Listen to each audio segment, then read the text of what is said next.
Yo barcha salom bo'lasizlar bilan. Mana Minecraft gamer biz bugun Minecraft oynaymiz. Server qaraylik. Bu server hop. Bu serverda IP'si. Mana shu joyda, mana yo'lni ko'rsatib turibman. Hop. Qaranglar, bu server juda ham zo'r ekan. Kirsanglar sizlarga rang beriladi, gama rangini beriladi. Hop, qarang, nimalar bor? Bu Artcraft qo'shmaydi. Odam kam, iltimos, master odam tiqib sig'dirib tashlaylik. Maza qilib o'ynaylik. PvP'larni mana Red Pillagacha qurishni o'ynaylik. Ko'rasizlar, spawn dahshat.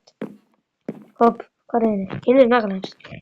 Bu server ana admin bilan, owner bilan admin bilan men borman. Qaranglar, bu server juda ham zo'r ekan.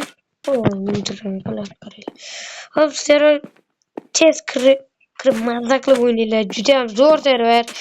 Kirsanglar juda ham maza ko'rarmidim. Kiringlar, birga o'ynaymiz sonra. Set beraman. O'zim set beraman. Admin set bersa men set beraman sizlarga. Admin token bersa men sizlarga set olib beraman. Valla. Mana admin mana. Hatto owner yuribdilar. Hop, bu serverda sizlarni kutib qolaman. Sizlar bilan men Minecraft gamer bo'ldim. Barchaga xayr.